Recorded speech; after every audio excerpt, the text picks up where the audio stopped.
ये आकाशवाणी है। प्रस्तुत है हमारा विशेष कार्यक्रम संदेश टू सोल्जर्स।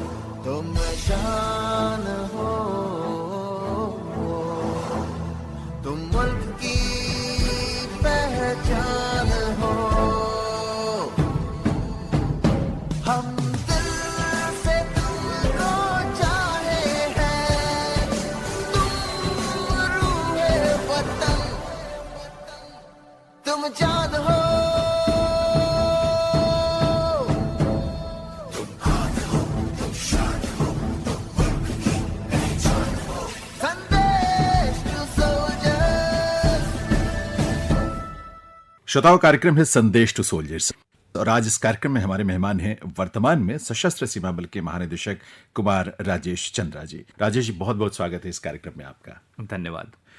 सबसे पहले क्योंकि मुझे भी बड़ा क्रेज रहता है और बहुत आकर्षण मेरे मन में रहता है जो वर्दी आपकी होती है, पुलिस की वर्दी, चाहे वो जवान हो, सिपाही हो या फिर अधिकारी हो। एक आईपीएस अधिकारी होने का मतलब आपके लिए क्या होता है? देखिए, भारतीय पुलिस सेवा के जो भी अधिकारी हैं जी, तो जिस समय हमारी नियुक्ति होती है तो उस समय, उसके पहले हमने भी कभी वर्दी नहीं पहना होता है। आते हैं तो जितना, जैसा आपने कहा कि आपको वो क्रेज था, तो शायद हम लोगों को भी वो क्रेज था, लेकिन जब एक बार वर्दी पहनते हैं तब फिर अनुभूति होती है कि इस वर्दी का क्या अर्थ होता है। जिम्मेदारियां होती हैं और लोगों की अपेक्षाएं होती हैं। मैं उदाहरण के तौर पे बताऊं कि जब हम लोगों ने शुरू किया प्रोबेशन में, तो हमारे एक जो ट्रेनर एसपी थे वो दिवंगत हैं, लेकिन मैं अभी भी याद करता हूं उनको बहुत ही अच्छे से। उन्होंने जो गुरु मंत्र दिए, उन्होंने सीधा कहा, वर्दी का क्या मतलब है? वर्दी का मतलब ये थोड़ी है कि आप, अगर आपको भूख लगी है तो रोड साइड में आप खाना नहीं खा सकते हैं, सिर्फ आपने आईपीएस लगा लिया, इसका क्या मतलब? भूख लगी, खाना खाइए, वहीं पे ढाबे में लोग मुड़ के देखेंगे, लेकिन आपको भी भूख लगती है। वहां पर खाने के बाद आपने तरीके से बात किया वेटर से, जो भी आपको सर्व कर रहे हैं उनसे, काउंटर पे बैठे लोगों से बिल पूछा, बिल दिया, साथ में हो सकता है टिप भी दिया। देखने वाला हमेशा देखेगा, बोलेगा नहीं, ये तो बड़ी गलत धारणा थी कि लोग पुलिस वाले आते हैं, खा के चले जाते हैं। सच बात। तो अगर आप तरीके से, अगर आप अपना व्यवहार करते हैं तो आप अपने वर्दी का मान बढ़ाते हैं। आपने व्यक्तिगत तौर पे आदमियों से, किसी भी सोशल स्टेटा का हो, उससे व्यवहार अपना अच्छा रखा और आपने एक बिल्कुल तरीके से वो व्यवहार रखा, कोई भी दुर्व्यवहार किसी के साथ नहीं किया, जहां आवश्यक नहीं है तो वहां अपनी आवाज नहीं उठाई, क्योंकि तेज बोलना ही कोई आपकी आवाज सुनी जाए ऐसी बात नहीं है। असल में लोग जब कुछ ऐसे उदाहरण देखते हैं तो उससे उनके मन में एक धारणा सी बन जाती है, परसेप्शन क्रिएट होता है, अच्छा या बुरा दोनों तरह का।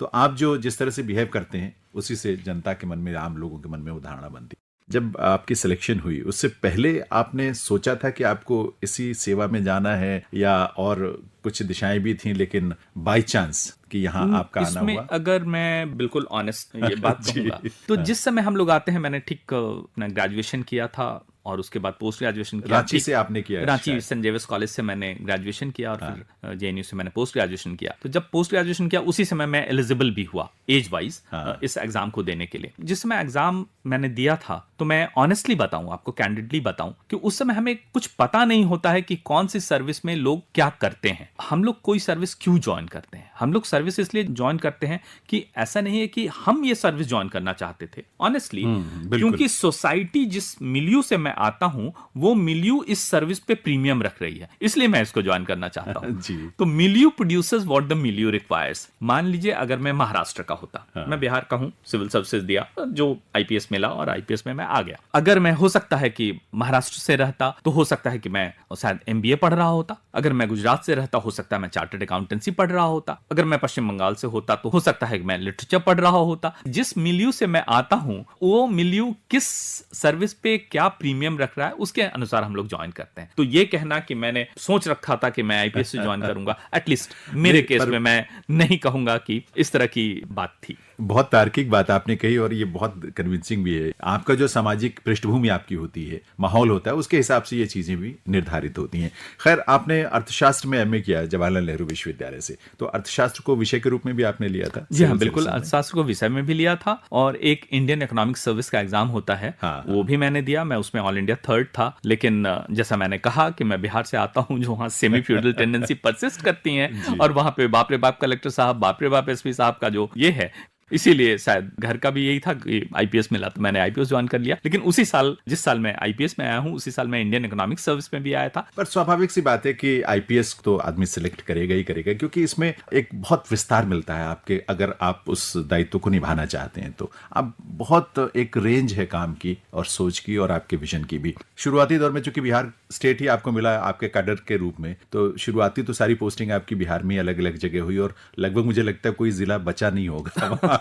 लगभग 10 जिले मैंने किए हैं। अच्छा। 11 बार, लेकिन 10 जिले, 2 बार सीनियर एसपी पटना के रूप में। तो 10 जिले मैंने किए हैं वहां पे। उस समय बड़ा ही राज्य था, क्योंकि आज का झारखंड भी 2000 में अलग हुआ, वो सब शामिल था। इन 10 जिलों के प्रभारी एसपी के रूप में अलग अलग तरह के अनुभव रहे हैं। लेकिन मैं ये कहना चाहूंगा कि एक तो लाइफ एक्सपीरियंस हो गया, जिसके बेसिस पे आप एग्जाम एक देते हैं, और ये सिद्ध करते हैं कि आपकी कैपेसिटी टू थिंक है, कैपेसिटी टू एनालाइज है, विश्लेषण करने की क्षमता है, प्रॉब्लम सॉल्विंग एबिलिटी है, और उसके बाद इसको प्रूव करके आप आ जाते हैं। तो सारे लोग जब आ जाते हैं, उसके बाद फिर अब हम लोग रेलेवेंट एक्सपीरियंस प्राप्त करना शुरू करते हैं लाइफ एक्सपीरियंस के बाद, और उसके बाद फिर शायद वो सब्जेक्ट गौण हो जाता है, पीछे रह जाता है, और उससे जो सीखे हुए बिंदु हैं उनको हम लोग अपने पुलिसिंग के कार्य में उपयोग करने लगते हैं, जिसमें मैं समझता हूं कि पुलिसिंग के कार्य में दूसरे अगर विभाग से तुलना करके देखें तो हमारा क्लाइंटेल इतना वैरिड होता है, आपको हर के साथ अलग अलग व्यवहार से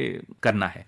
जैसे एक एंड पे अगर हम स्पेक्ट्रम इसको बोले, मैंने एक लिखा भी था जो स्पेक्ट्रम थ्योरी के रूप में, अच्छा, एक पब्लिश भी हुआ था, तो हमने ये कहा कि एक एंड पे जैसे मान लीजिए कि किसी बलात्कार कांड की शिकार महिला है, दूसरे एंड पे एक रेपिस्ट है, एक एंड पे एक वृद्ध व्यक्ति है जिसका एकमात्र ब्रेड विनर बेटा किसी प्रोफेशनल मर्डरर ने मार दिया, दूसरे एंड पे प्रोफेशनल मर्डरर है। तो आप जब उस महिला से बात करें, उस लड़की से बात करें, तो उसे लगना चाहिए कि मेरा भाई बात कर रहा है। निश्चित रूप से। उस वृद्ध व्यक्ति से बात करें जो अब शायद भूख से मर जाएगा क्योंकि उसका एकमात्र ब्रेड विनर बेटा मारा गया, तो उससे बात करें तो उसे लगना चाहिए कि मेरा बेटा बात कर रहा है। और जब उस रेपिस्ट से बात करें तो उसे लगना चाहिए कि कोई यमदूत बात कर रहा है।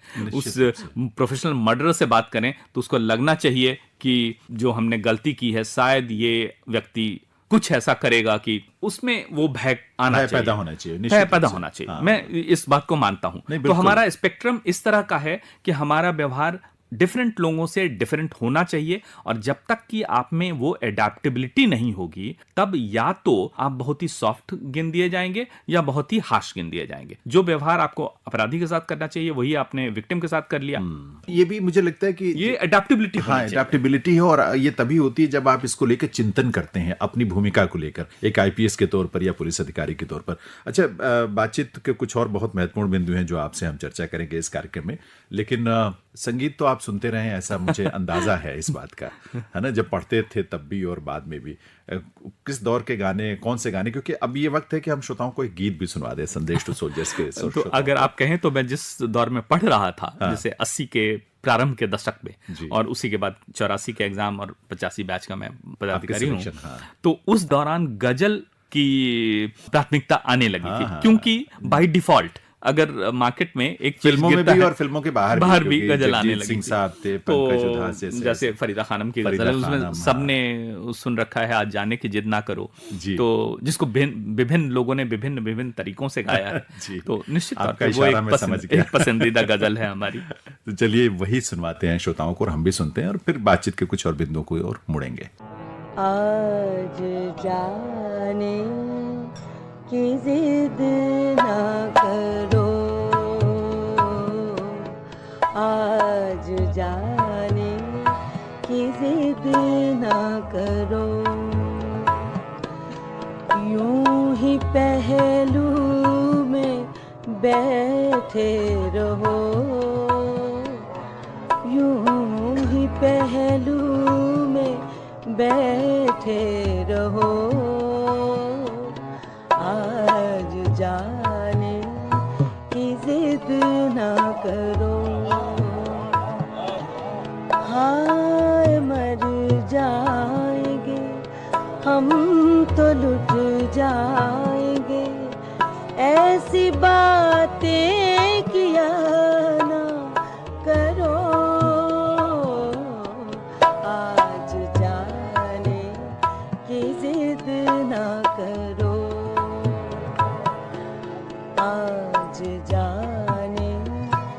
जिद ना करो। हाय मर जाएंगे हम तो लुट जाएंगे, ऐसी बातें किया ना करो। आज जाने की जिद ना करो।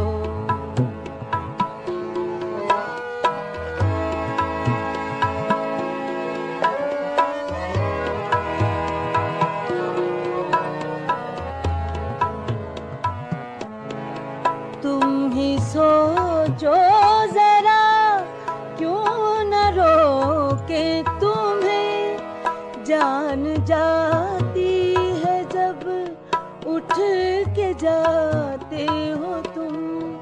जान जाती है जब उठ के जाते हो तुम। तुमको अपनी कसम जाने जा, बात इतनी मेरी मान लो। आज जाने की जिद ना करो। यूं ही पहलू में बैठे रहो। यूं ही पहलू में बैठे रहो। आज जाने की जिद ना करो। हाय मर जाएंगे हम तो लुट जाएंगे, ऐसी बातें किया ना करो।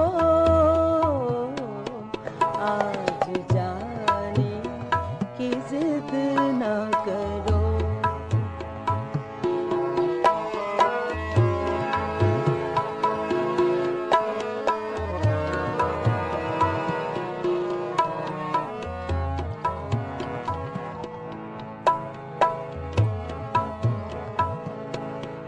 वक्त की कैद में जिंदगी है मगर। वक्त की कैद में जिंदगी है मगर। चंद घड़ियाँ यही हैं जो आजाद है। चंद घड़ियाँ यही हैं जो आजाद है। इनको खो कर मेरी जाने जा, उम्र भर ना तरसते रहो। आज जाने की जिद ना करो। हाय मर जाएंगे हम तो लुट जाएंगे, ऐसी बातें किया ना करो। आज जाने की जिद ना करो।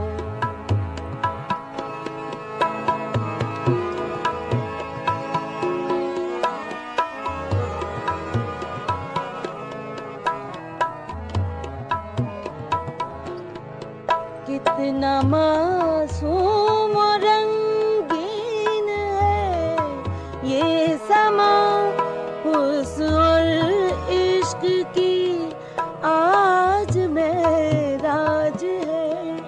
हुस्न और इश्क की आज महराज है। कल की किसको खबर जाने जा, रोक लो आज की रात को। आज जाने की जिद ना करो। श्रोताओं, कार्यक्रम आप सुन रहे हैं संदेश टू सोल्जर्स और आज इस कार्यक्रम में हमारे मेहमान सशस्त्र सीमा बल के महानिदेशक कुमार राजेश चंद्रा जी। बहुत ही कुछ रोचक बातें आपसे की राजेश जी, लेकिन बिहार में होम काडर में तमाम ज़िलों में आपने अपनी सेवाएं दी। उसके बाद आप जब केंद्र में प्रतिनियुक्ति पर आए तो सीधे जो एसपीजी है यानी स्पेशल प्रोटेक्शन ग्रुप जो है और जिसका दायित्व प्रधानमंत्री की सुरक्षा का है, आप सीधे वहाँ पर आए। आप मुझे लगता है कि एक बहुत बड़ा बदलाव जो है कार्यक्षेत्र को लेकर हुआ। उस समय किस तरह की चुनौतियां या कैसे आपने उसके साथ अपने को, कहते हैं आप, एक्लिमेटाइज करना कह लें या जिस रूप में भी कहें, उसके अपने अनुकूल बनाना अपने आप को, कैसे हुआ ये निश्चित तौर पे एक बहुत ही महत्वपूर्ण संगठन था जी। और जिसकी कार्यशैली भी बहुत भिन्न थी। जो सामान्य पुलिसिंग की कार्यशैली होती है हाँ। उससे काफ़ी भिन्न थी। तो इसमें मैं शुक्रगुजार हूँ कि मुझे ये इसमें कार्य करने का अवसर मिला और शायद अटेंशन टू डिटेल्स इस संगठन में जितना हम लोगों ने सीखा है वो दूसरे जगह पे इस तरह का अवसर नहीं मिलता। छोटी सी छोटी बातें, जैसे मैं आपको उदाहरण के तौर पे बताऊं कि सिक्योरिटी और पर्सनल रिक्वायरमेंट ऑफ प्रोटेक्टी है, उनमें कैसे डवटेलिंग हो, कैसे दोनों में सामंजस्य स्थापित हो। अगर कोई ये कहे कि मैं किसी प्रोटेक्टी को सुरक्षित कर देता हूं, डेमोक्रेटिक एनवायरन है, एक डेमोक्रेटिक डेमोक्रेसी में एक पॉलिटिकल पर्सनालिटी है, आप उनको कहें कि मैं आपको सुरक्षित कर देता हूं, बैंक वॉल्ट में बंद कर देता हूं, तो ये संगठन को बंद कर देना चाहिए। बिल्कुल। ऐसा नहीं हो सकता। वो अपना कार्य करेंगे, डेमोक्रेटिक एनवायरन है, लोगों से मिलेंगे। आप अपनी जो वर्किंग टेक्नोलॉजी है उसको किस तरह से ढालेंगे ताकि उनके डेमोक्रेटिक एनवायरन में उनके रिक्वायरमेंट भी पूरे हों और आपके सुरक्षा का दायित्व भी पूरा हो। तो इसके लिए लगातार सोच की आवश्यकता होती है। इसको हम लोग 3 हिस्सों में बांटते हैं। अच्छा। जैसे हम लोग कहते हैं इसको प्रोटेक्शन, मोबिलिटी एंड ऑप्टिक्स। जैसे प्रोटेक्शन भी होनी चाहिए, मोबिलिटी भी होनी चाहिए और ऑप्टिक्स भी होना चाहिए कि वो एक डिटरेंट का काम करता है। आपने देखा होगा ड्रिल्स उसके तो लोगों को बहुत लुभाते हैं, लेकिन उसका ऑप्टिक्स का एक वैल्यू होता है। गाड़ियां देखी होंगी आपको शायद पता नहीं होगा कि गाड़ियों के क्या क्या फीचर्स हैं। तो वो गाड़ी एक सिर्फ गाड़ी नहीं है, वाहन ही नहीं है, वो वेपन ऑफ ऑफेंस भी है, वेपन ऑफ डिफेंस भी है, बचाने के लिए भी है, जरूरत पड़े तो उसको रैम करने के लिए भी है। तो प्रोटेक्शन के भी डिफरेंट वॉकअबाउट ड्रिल्स होते हैं, किस तरह कैसे चलना है, जिसमें प्रोटेक्टी को बिल्कुल एक सेंटर देते हुए, उनको एक महत्व का दर्जा देते हुए, सारे तरफ से जो हम लोग बोलते हैं स्फेरिकल तरीके से गार्ड करना। क्योंकि खतरे सिर्फ दाएं और बाएं से नहीं आते हैं, आगे और पीछे से नहीं आते, कहीं से भी नभ से आ सकते हैं, पाताल से आ सकते हैं। तो ये एक स्फेयर बनाना, एक बबल बनाना, वो बबल आप किस तरह से क्रिएट करते हैं, लाइन ऑफ साइट किस तरह से क्रिएट करते हैं, उसके आसपास का पूरा एरिया किस तरह से स्टडी करते हैं, ये सब पार्ट हैं। और उसमें अटेंशन टू डिटेल्स, छोटी से छोटी चीजों पर भी ध्यान रखना बहुत ही आवश्यक हो जाता है। यहां तक कि मैं आपको बताऊं कि किस कलर का आप सूट पहनेंगे या किस कलर की सफारी पहनेंगी, सार्टोरियल सेंस क्या होगा, यह भी महत्वपूर्ण हो जाता है कि किस तरह का एनवायरन है, कहां आप जा रहे हैं, कैसे आप जल कर जाएं उस एनवायरन में, वहां पे पर्दे किस तरह के होंगे, कहीं आप जा रहे हैं, हो सकता है मंदिर में जाना हो किसी और धार्मिक स्थल में जाना हो, तो आपके पास जूते लेस वाले होने चाहिए ना हाफ शू होने चाहिए।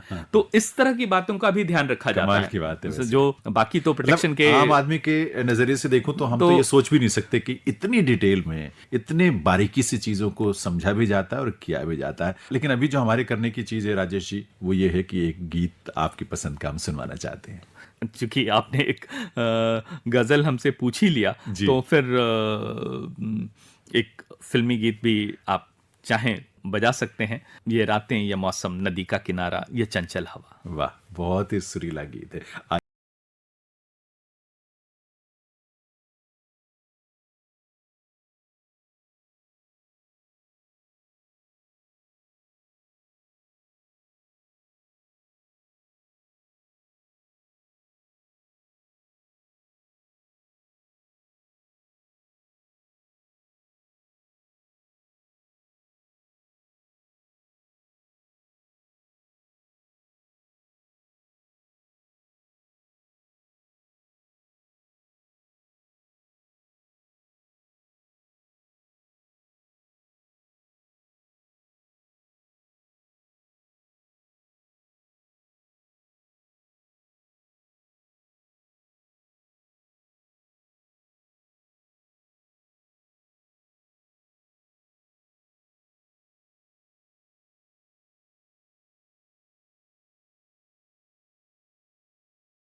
श्रोताओं, संदेश टू सोल्जर्स कार्यक्रम में हम बातचीत कर रहे हैं सशस्त्र सीमा बल के महानिदेशक कुमार राजेश चंद्रा जी से। बहुत रोचक बातें, बहुत प्रेरक बातें, और शायद हमने इन चीज़ों के बारे में ना जाना हो, लेकिन नई जानकारियां भी राजेश जी आपके माध्यम से हम सबको मिली है। आईपीएस के रूप में आपने एक, मुझे लगता है कि 35-36 साल की सेवा तो पूरी होने जा रही है। 36 पूरे हो गए। 31 दिसंबर को आप अगस्त से अगस्त 36 पूरे हो गए, 37वां साल चल रहा है। 31 दिसंबर को इसी वर्ष आप जी मैं सेवानिवृत्त हो रहा हूँ। और खैर, भविष्य में क्या दायित्व और मिलेंगे, किस रूप में भविष्य होगा, वो तो बात की बात है। लेकिन आप पूरे अपने इस 37 वर्षों के या 36.5 वर्षों के अपने आईपीएस के रूप में जो करियर है, उसको किस रूप में देखते हैं? इसमें सबसे बड़ी जो संतुष्टि मुझे मिली, हाँ, कि बहुत सारे ऐसे अवसर आए जिनमें ऐसे लोग जिनको शायद ये उम्मीद नहीं थी या वो उम्मीद छोड़ चुके थे कि कहीं उसे उनको कोई रिलीफ मिलेगा, वो उम्मीद के साथ आए, छोटी सी उम्मीद लेकर, शायद पूरी हो ना हो, और वो उम्मीद अगर मैं पूरी कर सका, काफी हद तक मैं पूरी कर सका, हाँ। तो वो जो संतुष्टि मिलती है उसका कोई जोड़ नहीं है। कोई बराबरी। एक उदाहरण अगर मैं दूं, जी जरूर। जैसे एक केस था जिसमें गलती से एक व्यक्ति उसमें पकड़ा गया, सिर्फ इसलिए कि उसके ऊपर पहले से भी कुछ कांड पंजीकृत हो रखे थे और उसमें भी कोई साक्ष्य नहीं था, लेकिन एक वो गरीब जगह से आता था जहां पे माना जाता था कि ये लोग अपनी ये चोरी में शामिल होते हैं, तो उनका इतिहास आ गया। तो वो व्यक्ति एक बार पिकअप हो गया, एक बगलरी की घटना हुई, और वो बगलरी घटना एक जिस अमीर व्यक्ति के घर में हुई थी, अंततः हम लोगों ने बहुत ही अच्छा उसका उद्भेदन किया, उसी के चचेरे भाई ने करवाई थी। अच्छा। और लेकिन वो गरीब मुसहर पिकअप हो गया क्योंकि उसका पुराना इतिहास था। एक महिला आई मेरे पास, उसका एक छोटा सा बच्चा वो उसके साथ, और उसने आकर देखा, मैं उस समय जहाँ कार्यरत था, तो उसने कहा कि पहले उसने थोड़ा कोशिश किया करेज मास्टर करने का, फिर देखा कि नहीं, ये आदमी जा सकते हैं, कोई ऐसा काटने वाला आदमी नहीं है। तो वो आके पहुंचे कि मेरे पति को तुम लाया है, क्यों लाया है? चोरी में इसका नाम आ रहा है, मैं देख रहा हूँ, इसको देख लूंगा, उसके बाद अगर नहीं होगा कोई साक्ष्य तो जाने दूंगा। तो वो थोड़ा एम्बोल्डन हुई, और मेरा टोन थोड़ा फीबल था, इसलिए टोन फीबल था कि वास्तव में मुझे कोई साक्ष्य नहीं था उसके सिवाय इसके कि उसका पुराना अभिलेख रिकॉर्ड रखा हुआ था। तो उसने कहा कि हमको तुमने 10-10 चोरी में लाया है, 20-20 हजार का चोरी में लाया है, तो हम क्यों फटा साड़ी पहन के घूम रहे हैं? क्यों मेरा बेटा नंगा घूम रहा है? तो कहाँ गया? कभी तो रिकवर नहीं किया कुछ? और मेरे पास कोई इसका उत्तर नहीं था। कायदे से अगर आपने कहा कि वो सस्पेक्ट है और बहुत ही वेटरन है, बड़ा शातिर है, और वो कभी रिकवरी नहीं होती है, तो ये 20 गुना 2 लाख रुपए की संपत्ति उसके पास होनी चाहिए थी, तो क्यों नहीं है? उसने क्लियरली प्रूव किया कि किसी ने गलत अनुसंधान किया है और उसके तरफ से हम उसकी सजा भुगत रहे हैं। फिर उसने कहा कि आपका काम है कि आपके लोग सही से पेट्रोलिंग करें, सही से प्रिवेंटिव पार्ट करें, उसी को जो अपनी भाषा में उसने कहा कि वो आपने किया नहीं, और अब अनुसंधान ठीक से कर नहीं रहे हो, और गलती किया तुम और सजा भोग रहे हैं हम। तो वो बात मुझको उसकी इतनी लगी, हमने कहा कि मेरे पास कोई जवाब नहीं था। मैंने ये कहा कि लेकिन बात इसने जो कही वो कितनी गूढ़ बात कही कि इननेट अंडरस्टैंडिंग तो उस महिला की ही थी। तो बहुत ही आवश्यक है कि बढ़िया अनुसंधान हो, अपने अभिलेख के संधारण में पूरी रुचि ली जाए, ताकि उस अभिलेख में कोई भी इस तरह की बात ना आ जाए कि कोई गलत व्यक्ति भी उसमें फंस जाए और उसका वो खामियाजा भुगते। तो उसको अगर मैं कोई रिलीफ दे सका तो ये बहुत ही आत्मसंतुष्टि का विषय होता है। बहुत सच बात है। लेकिन इसका एक ये भी देखिए पक्ष है कि उसने तो अपनी बात को, अपने दिल की बात को आपके सामने कहा, लेकिन उसको आपकी उपस्थिति से और आपके जो हाव भाव या आपका व्यक्तित्व जो रहता है आज भी, जिसको हम महसूस करते हैं, वो इतना सहज और सरल होता है कि उसके अंदर ये हौसला पैदा हुआ कि वो आपके सामने कह सके। वरना आमतौर पर ऐसे व्यक्ति, अच्छे लोग डरते हैं इतने बड़े अधिकारी के सामने इस तरह से बात कर पाना। तो ये भी मुझे लगता है, आप तो खुद नहीं कहेंगे, लेकिन मैं इस बात को श्रोताओं तक पहुंचा सकता हूं। और एक गीत हम श्रोताओं को सुनवा देते हैं, आपकी पसंद का कोई। अब आंधी का एक गाना है जो मुझे बहुत अच्छा लगता है, तुम आ गए हो नूर आ गया है। क्या बात है, बहुत ही खूबसूरत गीत है वाकई। आंधी फिल्म का गीत, आइए सुनते हैं और फिर थोड़ी सी चर्चा और करेंगे राजेश जी से। तुम आ गए हो नूर आ गया है, तुम आ गए हो नूर आ गया चरागों से लौ जा रही थी।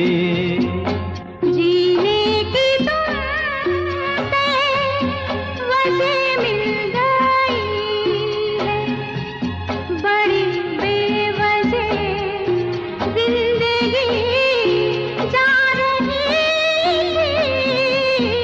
तुम आ गए हो, नूर आ गया है।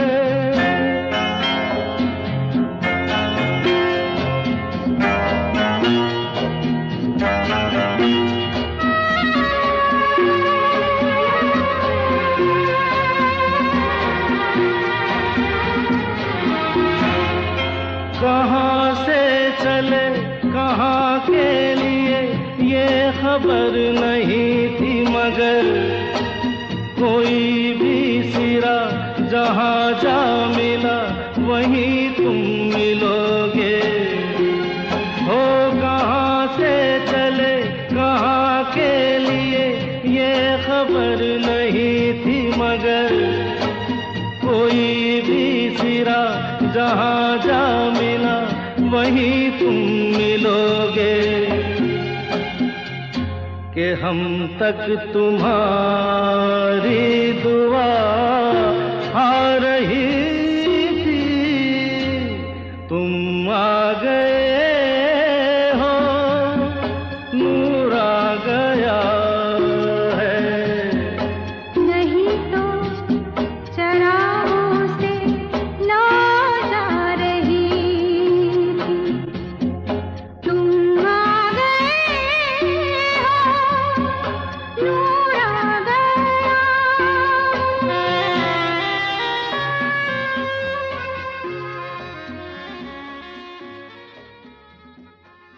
संदेश टू सोल्जर्स कार्यक्रम में आज सशस्त्र सीमा बल के महानिदेशक कुमार राजेश चंद्रा जी से जो बात हम कर रहे हैं, दरअसल एक व्यक्ति के रूप में, एक नागरिक के रूप में भी हमें इन बातों से बहुत मार्गदर्शन मिलेगा, ये विश्वास है हमारा। राजेश जी, वैसे तो बहुत सारी बातें हमने की, लेकिन एक चीज जानना चाहता हूँ, आपका कोई रोल मॉडल भी रहा है पुलिस सेवा में कहीं, कुछ जिससे आप इंस्पायर होते रहे हों या जिसने आपकी सोच पर, विजन पर प्रभाव डाला हो? इसमें मैं यही कहूँगा कि हर व्यक्ति, हर पर्सनालिटी यूनिक है। हाँ। तो कोई एक रोल मॉडल तो मैं नहीं कहूँगा जिससे मैं पूर्णतः प्रभावित हुआ, लेकिन मैं बहुत सारे व्यक्तियों के, उनके पर्सनालिटी के डिफरेंट जो फैसेट्स हैं उनसे मैं प्रभावित रहा हूँ।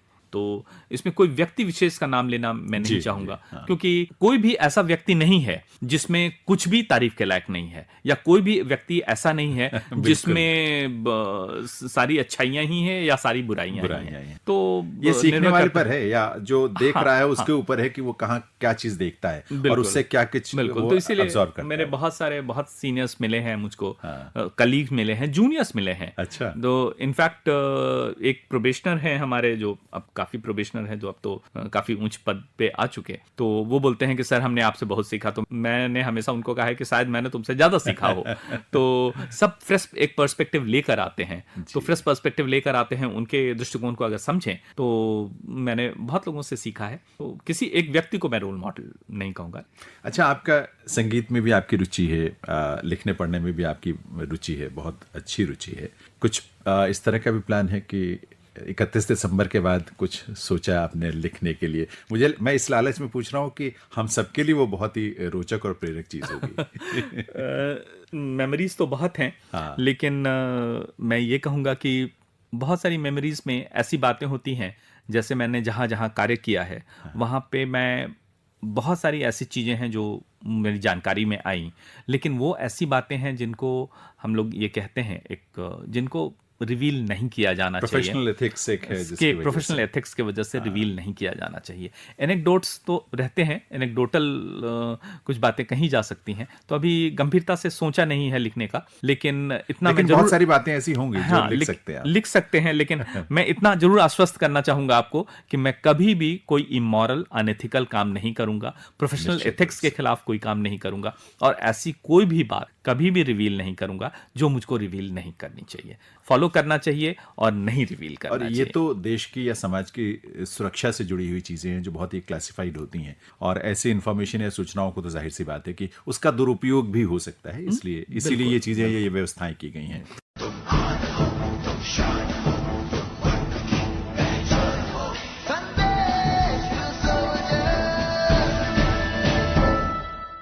सशस्त्र सीमा बल 20 दिसंबर को अपना 58वां स्थापना दिवस मना रहा है।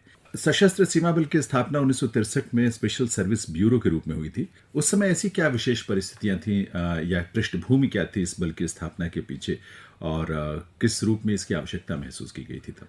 अगर हिस्टोरिकल पर्सपेक्टिव में देखें तो भारत चीन के युद्ध के बाद जो वर्ष 1962 में हुआ, ये महसूस किया गया कि जो हमारी सीमाएं हैं उन सीमा पर एक कमी नजर आ रही है कि उसके जो पॉपुलेशन है उस पॉपुलेशन में अपने आप को भारतीयता के साथ आत्मसात कराने की आवश्यकता है। बॉर्डर गार्डिंग के बारे में यह समझा गया कि वो सिर्फ फोर्सेस का काम नहीं है। जब तक कि जनता उसमें साथ में नहीं शामिल हो, उसमें भारतीयता की भावना नहीं आए, राष्ट्रीयता की भावना नहीं आए, तब तक किसी बॉर्डर को समग्र रूप से सुरक्षित कर पाना मुश्किल है जी। इसीलिए सशस्त्र सीमा बल जो आज का नाम है, उसके पुराने अवतार के रूप में स्पेशल सर्विसेज ब्यूरो के रूप में इसकी स्थापना हुई, जिसका मूल उद्देश्य बॉर्डर पॉपुलेशन में भारतीयता की भावना जगाना, राष्ट्रीयता की भावना जगाना, पेट्रियटिज्म की भावना को जागृत करना, और उसके बाद बॉर्डर पॉपुलेशन को तैयार करना कि अगर कोई आकस्मिक परिस्थिति आ जाए तो वो सेना की मदद कर सकें। इसके लिए जो मैकेनिज्म अपनाया गया उसमें दो तरह के वॉलंटियर फोर्स का सृजन हुआ। अच्छा। एक जिसको कहते थे हम लोग VVF, विलेज वॉलंटियर फोर्स, जो एबल बॉडीड वहां के बॉर्डर पॉपुलेशन के लोग को मिलाकर बनाया जाता था, और दूसरा उसी में से फिर चुने जाते थे intensively trained volunteer force, IVF। अच्छा। उस समय जो संरचना थी उसमें यूनिफॉर्म फोर्स एक छोटा कंपोनेंट था, तो यूनिफॉर्म फोर्स का एक कंपोनेंट, IVF का एक कंपोनेंट और VVF का एक कंपोनेंट, इन तीनों को मिलाकर एक टीम बनती थी। मुझे लगता है कि जो और हमारी जो सीमाओं की सुरक्षा करने वाले सशस्त्र बल हैं, उनका उद्देश्य या उनकी जो पृष्ठभूमि रही है, क्योंकि उससे पृष्ठभूमि भी इसकी अलग है SSB की, और उसके पीछे का जो कॉन्सेप्ट है, जो सोच है, अवधारणा है, उसमें भी काफ़ी फ़र्क है। एक नई तरह की सोच इसमें नज़र आती है। शायद इसीलिए जो ध्येय वाक्य है या शब्द हैं वो सेवा, सुरक्षा और बंधुत्व, ये जोड़ा गया है इसमें। जी हाँ, बिल्कुल बिल्कुल सही आपका कहना है। अगर हम देखें तो वर्ष 1999 के कारगिल युद्ध के बाद जी एक समीक्षा की गई कि क्या उसमें सीख मिला, हमें क्या कुछ सुधार की आवश्यकता है। बिल्कुल। तो एक सुब्रमण्यम कमेटी बनी, उन्होंने अपने कुछ रिकमेंडेशन दिए। उस अनुशंसा के क्रम में उन्होंने जो एक महत्वपूर्ण बिंदु बताया वो ये था कि वन बॉर्डर वन फोर्स की परिकल्पना हो।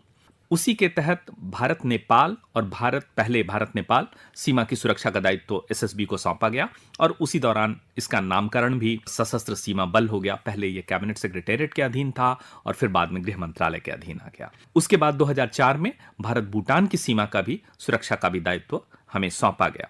अच्छा, इतने सालों की ये यात्रा है सशस्त्र सीमा बल की। मुझे लगता है कि इतने सालों में तो संख्या बल के हिसाब से भी और जो दायित्व हैं उसमें भी बहुत विस्तार हुआ होगा। निश्चित कुछ खास बिंदु जरूर निश्चित तौर पे। हाँ। जैसे मैं कुछ खास बिंदु आपने कहा तो मैं उसके शुरुआत से ही वो जी। बताना चाहूंगा कि जब से ये सशस्त्र सीमा बल हुआ गृह मंत्रालय के अधीन आकर, तो उस समय हमारे पास 25 बटालियन थी। अच्छा। उसके बाद उस 25 बटालियन फिर पुनर्गठित हुई, और उसके बाद समय समय पर नए बटालियन सृजित होते चले गए। 2011 में सृजन हुआ, 2014 में फिर हम लोगों ने सृजित किया। आज की तिथि में स्थिति यह है कि हमारी कुल 73 यानी 73 वाहिनियां हैं, 73 बटालियन हैं। अच्छा, मेरी जानकारी के हिसाब से जो सशस्त्र सीमा बल ने सीमावर्ती क्षेत्रों में लगभग 2 लाख से भी अधिक स्वयं सेवकों को प्रशिक्षित भी किया, और उसमें महिलाओं को भी शामिल किया गया है। तो इनकी मुख्य भूमिका क्या होती है, किस रूप में ये अपना योगदान देते हैं? महिलाओं की भूमिका विशेष रूप से आप अगर देखेंगे तो जो भी इंटेलिजेंस कलेक्शन होता है उसमें बहुत ही महत्वपूर्ण भूमिका महिलाओं ने निभाई है। जी। और हम लोग के खुद के बल में अब हम लोगों ने काफ़ी बड़ा रिप्रेजेंटेशन महिलाओं का हो चुका है, और हम हमेशा प्रयासरत हैं कि महिलाओं की संख्या बढ़े। अच्छा, वैसे राजेश जी, पिछले 2 साल लगभग पूरी दुनिया के लिए बड़े चुनौतीपूर्ण रहे हैं। अभी भी परिस्थितियां बिल्कुल सामान्य तो नहीं हुई हैं, लेकिन ऐसी स्थिति में बल के सदस्यों को सुरक्षित रखना मतलब संक्रमित होने से बचाना और अपने दायित्वों का भी निर्वहन करना, यानी दूसरों की सुरक्षा का भी, संरक्षा का भी दायित्व निभाना काफी चुनौतीपूर्ण रहा होगा ये समय। ये बिल्कुल सही। विशेष रूप से मार्च 2020 के बाद से, जी। जब से कोरोना का जो काल आया, हाँ। तो इस वैश्विक महामारी से सब कोई प्रभावित हुआ, तो निश्चित तौर पे हमारा बल भी प्रभावित हुआ। लेकिन हमने इसमें, हमारे बल के सभी कर्मियों ने बिल्कुल सही कोविड प्रोटोकॉल का पालन किया, और मुझे यह बताते हुए हर्ष का अनुभव हो रहा है कि हमारे यहाँ कालकलवित की संख्या जो भी, अगर कोई भी हुई तो दुखद है, लेकिन इसकी संख्या अन्य जगहों की तुलना में कम हुई। प्रशिक्षण कार्यक्रम भी शुरू किया, तो ये व्यवस्था की, इसको एर्गोनॉमिक, हम लोग बोलते हैं एर्गोनॉमिक प्रिंसिपल्स अडॉप्ट करते हुए उनके बेड को किस तरह से रखा जाएगा ताकि वो दूरी बनी रह सके, ड्रिल में किस तरह का परिवर्तन लाया जाएगा ताकि वो दूरी, सामाजिक दूरी बनी रहे, और मास्क का उपयोग, सैनिटाइजर का उपयोग, अपने आप को सोशल डिस्टेंस कर पाना, अपने आप को बचा पाने के लिए। देखिए, बहुत चूंकि इस बात की चर्चा होती है कि सशस्त्र सीमा बल के जो कर्मी हैं, जब आपदा होती है तो बहुत आगे बढ़ चढ़कर वो अपना योगदान देते हैं, और इसीलिए ये भी एक आम लोगों के मन में एक श्रद्धा का भाव पैदा होता है बल के प्रति। ये बड़ा अच्छा एक हमें लोगों से सुनने को मिलता है इस बारे में। और एक गीत हम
चूंकि हम आज़ादी का अमृत महोत्सव मना रहे हैं और 75 वर्षों की यात्रा है, इस यात्रा के बहाने हम बहुत कुछ अतीत को भी ढूंढने की कोशिश, जानने की कोशिश कर रहे हैं, वर्तमान को लेकर आश्वस्त भी होना चाहते हैं और भविष्य को लेकर बहुत सारी संभावनाएं भी तलाश कर रहे हैं। तो सशस्त्र सीमा बल आज़ादी के अमृत महोत्सव के संदर्भ में क्या कुछ विशेष गतिविधियां कर रहा है या करने की आपकी योजना है? बिल्कुल।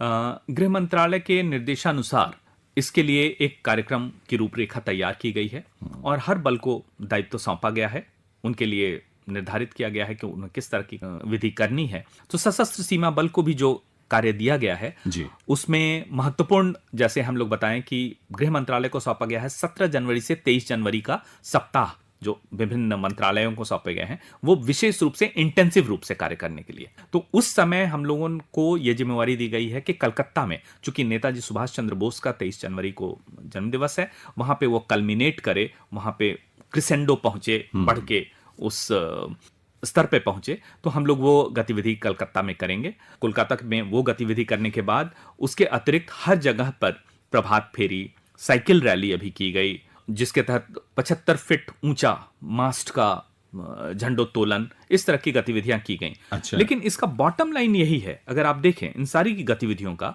बॉटम लाइन यही है कि जहां से भी हमारी साइकिल रैली गुजर रही है या मास्ट फैलाए जा रहे हैं, जो अनसंग हीरोज हैं उनके बारे में वहां पे कुछ कार्य कराया जा रहा है, लेखन प्रतियोगिता कराई जा रही है।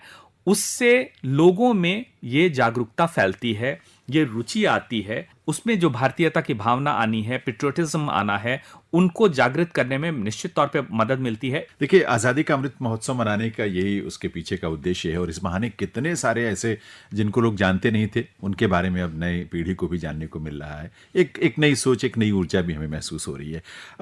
तो ये निवेदन आपसे ज़रूर करेंगे, क्योंकि एसएसपी के जो हमारे कर्मी हैं या उनके परिजनों के लिए जो बहुत सारे कल्याणकारी कार्यक्रम भी चलाए जा रहे हैं, उसके बारे में भी थोड़ी जानकारी आपसे मिले, इस बात के लिए निवेदन आपसे ज़रूर करूँगा। हाँ, जब अगर ऐसे देखें तो मैं इसको दो हिस्सों में बांटूंगा जी। एक, अगर ऑपरेशनल फंक्शनिंग बोलें तो उसमें हम चाहते हैं कि अपने बल कर्मियों के लिए जो हम लोग प्रयास कर रहे हैं कि उनका कार्य सुचारू रूप से हो सके, उसके लिए आधुनिकतम उपकरण देना, इंटेलिजेंस कलेक्शन के नए नए जो भी सॉफ्टवेयर डेवलप हुए हैं उससे अवगत कराना, GIS system based, satellite imagery based वो मैपिंग कराना, ये सारे कार्य किए गए हैं।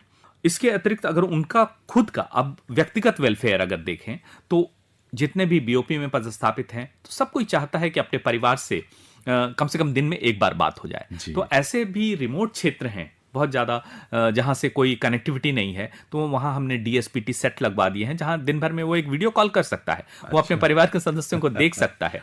उसके अतिरिक्त एक पृथक पारिवारिक आवास योजना है जिसको हम लोग एसएफए बोलते हैं, सेपरेटेड फैमिली अकोमोडेशन। किसी से भी आप बात करें, कोई पदाधिकारी भी है, सब इंस्पेक्टर हैं, इंस्पेक्टर हैं, वो बैरक लाइफ लीड करने को तैयार हैं कि हाँ ठीक है, इसी बैरक में हमारे जवान हमारे साथ काम कर रहे हैं, मेरी भी चौकी लगा दो, प्रोवाइडेड कि आप मेरे परिवार के लिए, मेरे माता पिता के लिए, मेरे बच्चों के लिए, मेरे पत्नी के लिए एक बड़े शहर में मुझको एक आवास दे दीजिए, ताकि वहां हेल्थ की सुविधा, एजुकेशन की सुविधा उनको मिल सके, और मैं तैयार हूं बैरक लाइफ लीड करने के लिए। तो ये जो जज्बा है, लोग आते हैं, मिलते हैं। इसके अतिरिक्त अगर अभी आप देखें, अभी 23 जनवरी इसी वर्ष को, 23 जनवरी 2021 को माननीय गृह मंत्री जी ने गुवाहाटी में सीएपीएफ आयुष्मान भारत योजना के लिए कार्ड का वितरण किया था। तो उन सारे को वो कार्ड का वितरण प्रारंभ हो चुका है, सॉफ्टवेयर उसके लिए डेवलप हो चुका है। इसके तहत हम लोगों ने जितने भी अपने हॉस्पिटल्स हैं उन सबको इस सीएपीएफ की आयुष्मान भारत योजना के साथ जोड़ा है। उसके अतिरिक्त बाकी सब जगहों पे भी हमारे कॉम्पोजिट हॉस्पिटल, मेडिकल रूम ये एस्टैब्लिश किए गए हैं ताकि उनके मेडिकल की सुविधा भी हो सके। बहुत महत्वपूर्ण ये जानकारी आपने हम सबको दी है। अच्छा, बीते एक वर्ष में अगर हम कुछ महत्वपूर्ण उपलब्धियां ऐसी जो बल द्वारा की गई हैं, क्योंकि वैसे तो हर कार्य मुझे लगता है कि अपने आप में एक उपलब्धि है, लेकिन जिनका उल्लेख आप या जिनको रेखांकित करना चाहेंगे आप संक्षेप में। बीते वर्ष अगर आप देखें तो लगभग जो अवैध वस्तुओं की तस्करी थी उसमें हम लोगों ने 7,778 तस्करों को गिरफ्तार किया। अगर आर्म्स एम्यूनेशन की तस्करी को देखें तो हम लोगों ने 127 हथियार, 1335 कारतूस और करीब करीब 576 किलोग्राम विस्फोटक जब्त किया है। सीमा पर अवैध आवाजाही पे कड़ी निगरानी की गई, और जो हमने शुरू में एक चर्चा की थी कि थर्ड कंट्री नेशनल जो अपने आप को मैस्करेड करते हैं नेपाल के नागरिक या भूटान के प्रजा के रूप में और घुसने का प्रयास करते हैं, वैसे 29 नागरिकों को हमने गिरफ्तार किया, लोकल पुलिस को हैंडओवर किया, और उनके साथ उनके अनुसंधान में हमेशा उनके संपर्क में रहते हैं ताकि उनके फॉरवर्ड लिंकेजेस, बैकवर्ड लिंकेजेस, उनके डॉक्यूमेंट कौन बना रहा है, इन सब के बारे में जानकारी हो सके। इसके अतिरिक्त एक महत्वपूर्ण उपलब्धि मैं बताना चाहूंगा कि चूंकि हमारी तैनाती नक्सलवाद प्रभावित क्षेत्र में, उग्रवाद प्रभावित क्षेत्र में भी है, उसमें काफ़ी अच्छी महत्वपूर्ण उपलब्धियां हुई हैं। हमारे लोगों को इसके लिए गैलेंट्री मेडल से भी नवाजा गया है। अगर आप देखें तो एक 23 नवंबर को विगत वर्ष एक बहुत महत्वपूर्ण एनकाउंटर हुआ छत्तीसगढ़ में। 3 उनके इनामी उग्रवादी जो मारे गए। मैं इस मारे जाने को बहुत तवज्जो नहीं दे रहा हूं। मैं ये कह रहा हूं कि इतना नीट एनकाउंटर था, इतना मॉरल और एथिकल पुलिसिंग थी।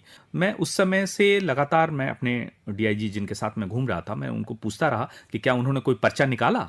उन्होंने शाम को एक पर्चा निकाला जिसमें उन्होंने कहा कि हमने हमला किया एसएसबी पर, लेकिन तकनीकी दृष्टिकोण से हम एसएसबी से पिछड़ गए, इसलिए एसएसबी को सफलता मिली और हमारे 3 कामरेड मारे गए। आखिर में राजेश जी, सशस्त्र सीमा बल के स्थापना दिवस के अवसर पर बल कर्मियों के लिए क्या संदेश देना चाहेंगे? सशस्त्र सीमा बल के 58वें स्थापना दिवस के अवसर पर मैं अपने सशस्त्र सीमा बल परिवार के सभी सदस्यों को, उनके सभी परिवारजनों को, परिजनों को हार्दिक शुभकामनाएं देता हूं और उन्हें आश्वस्त करता हूं कि हमें पूरा सहयोग, पूरी सुविधा जो हमें गृह मंत्रालय से प्राप्त होती रही है वो उनके लिए है, उनके लिए, उनके प्रचालन के लिए, उनके नॉर्मल ऑपरेशंस वर्क के लिए और उनके वेलफेयर के लिए। इन दोनों एस्पेक्ट्स का हम पूरा ख्याल रखते रहे हैं और आगे भी रखते रहेंगे। जो ट्रांसपेरेंसी हम लोगों ने लाई है, पारदर्शिता लाई है, चाहे वो ट्रांसफर पोस्टिंग के नीति में हो, जिसमें सॉफ्टवेयर के माध्यम से माननीय गृह मंत्री जी के निर्देशानुसार अब ट्रांसफर हो रहे हैं ताकि कहीं कोई ग्रीवांस किसी को नहीं रहे, कोई आरोप ना आए, और हो सकता है कि बड़ा बल है तो कोई त्रुटि ना हो जाए, तो मशीन ज़्यादा बेहतर प्रोसेस करता है। उसके अलावा एक अनुकंपा के बिंदु पर भी हमेशा ध्यान रखा गया है, उसका ध्यान हमेशा रखा जाएगा। तो मैं इस अवसर पर उनको एक बार अपनी हार्दिक शुभकामनाएं देते हुए और उनको आश्वस्त करता हूं कि उनके और उनके परिवारजनों के लिए पूरा का पूरा संगठन खड़ा है और उन्हीं से ये संगठन है, सब मिलकर ही ये संगठन है। तो हम समझते हैं कि हम सब अपने आप को इस परिवार का सदस्य के रूप में एक साथ काम करते रहेंगे और अपने देश के लिए एक अच्छा कार्य हमेशा से जो करते रहे हैं उसको आगे बढ़ाएंगे और अच्छी उपलब्धि हासिल करेंगे। सचमुच बहुत भावुक आपका संदेश है और मुझे लगता है कि ये बहुत हम सब के लिए प्रेरणा के रूप में मार्गदर्शन हम सबका करेगा। राजेश, एक बार पुनः आपको और बल के सभी सदस्यों को 58वें स्थापना दिवस की जो सशस्त्र सीमा बल का, उसके लिए पुनः बहुत बहुत आपको बधाई और बहुत बहुत आभार इस कार्यक्रम में हमसे बातचीत करने के लिए। धन्यवाद ज्ञानेंद्र जी, धन्यवाद। तो श्रोताओं, संदेश टू सोल्जर्स कार्यक्रम में आप आज बातचीत सुन रहे थे जिस विभूति से, वो सशस्त्र सीमा बल के महानिदेशक कुमार राजेश चंद्रा जी। आप सब के लिए हमारी तरफ से बहुत सारी दुआएं। धन्यवाद आप सभी का इस कार्यक्रम से जुड़ने के लिए और आपको हम छोड़े जाते हैं इस गीत के साथ। रखा सदा महफूज हमारा कल, आज और कल, कवच सुरक्षा का सीमा पर सशस्त्र सीमा बल।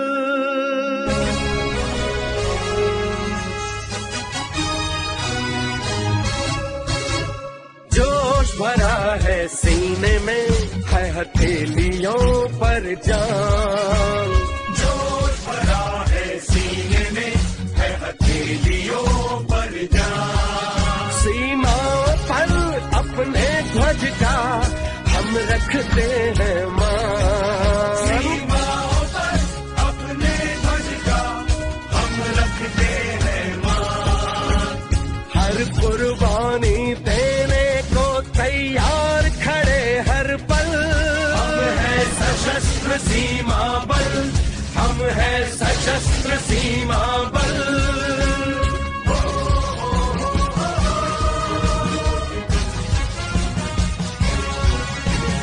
आंखें शत्रु की चालों पर, हाथों में हथियार। आंखें शत्रु की चालों पर, हाथों में हथियार।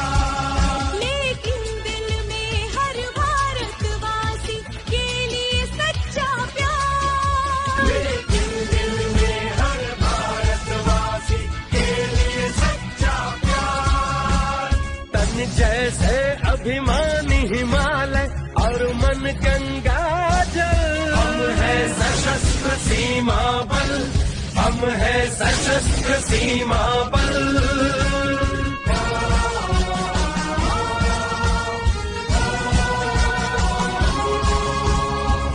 सिर्फ सुरक्षा दुश्मन से नहीं है लक्ष्य हमारा, सिर्फ सुरक्षा दुश्मन से नहीं है लक्ष्य हमारा। धर्म हमारा है सेवा और प्रेम भाईचारा, धर्म हमारा है सेवा और प्रेम भाईचारा। देश की खातिर मर मिटने का है संकल्प अटल, हम है सशस्त्र सीमा बल, हम है सशस्त्र सीमा बल, हम है सशस्त्र सीमा बल।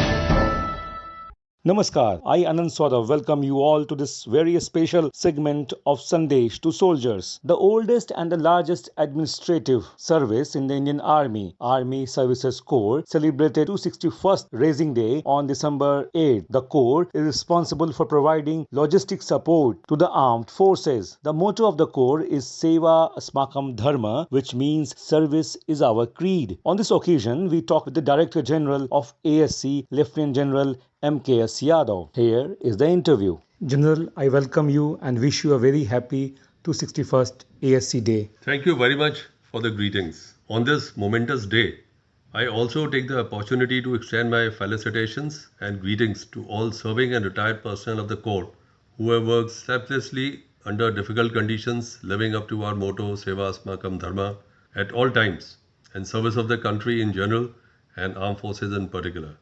I also solemnly salute the sacrifice of our officers, JCOs and Jawans who laid down their lives in the line of duty. Sir, ASC has an illustrious past of over 2.5 centuries, evolving with changing times, but carrying out its role with distinction and elan.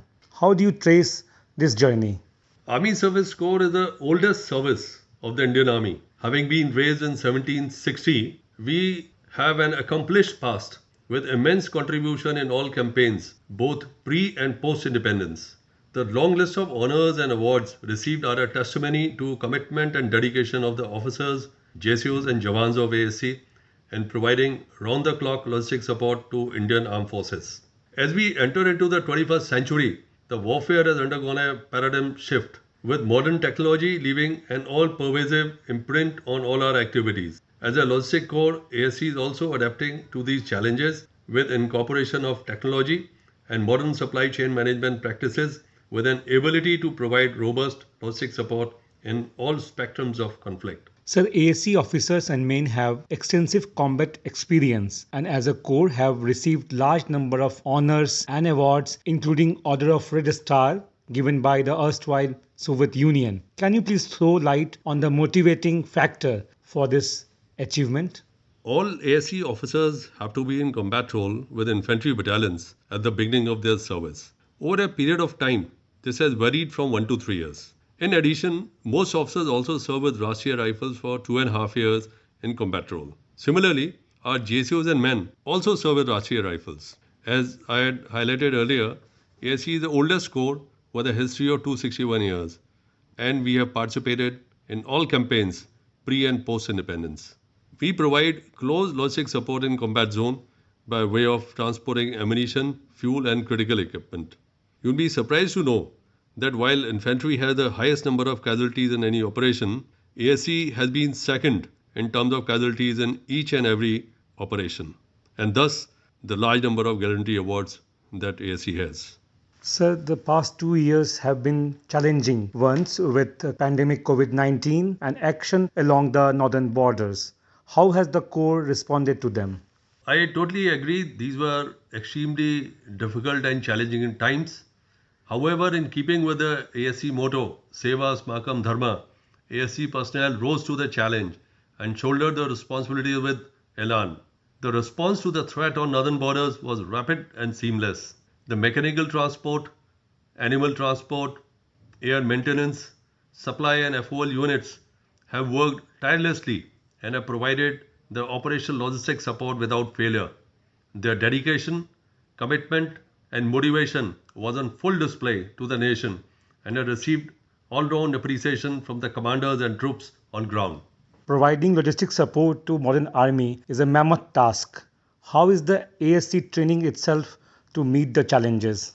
ASC is a very well-established premier institute, ASC Center and College at Bangalore, where it trains its officers and other ranks. Apart from training its own personnel, ASC trains the clerks and chefs of complete Indian Army. We have established a state-of-the-art infrastructure with an extremely competent faculty to undertake their training. The training is modern in outlook, incorporating contemporary technologies, meeting the aspiration of the troops, and ensuring that they are geared up for providing the best logistic support to the Indian Army. So what builds the bonhomie and the esprit de corps of personnel of the ASC?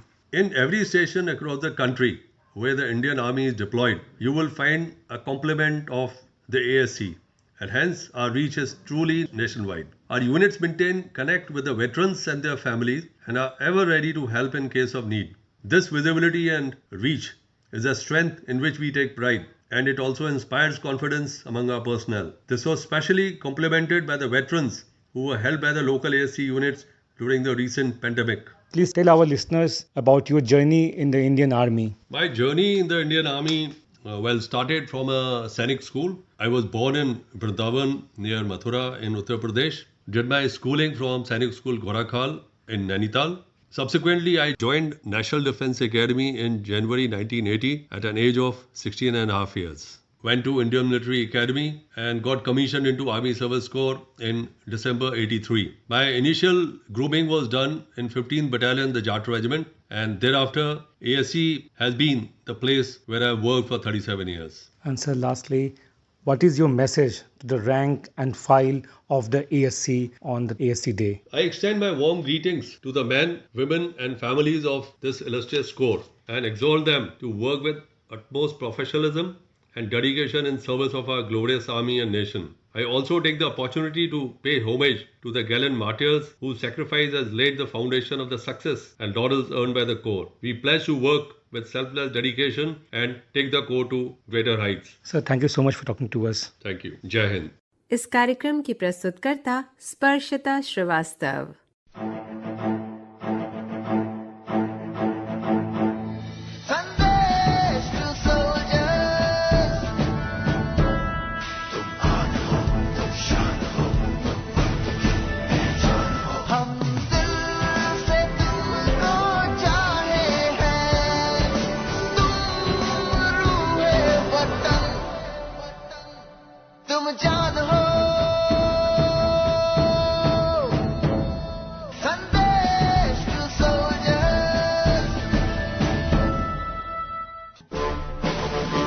अभी आप सुन रहे थे हमारा विशेष कार्यक्रम संदेश to soldiers. ये कार्यक्रम आकाशवाणी के दिल्ली केंद्र से प्रसारित किया गया।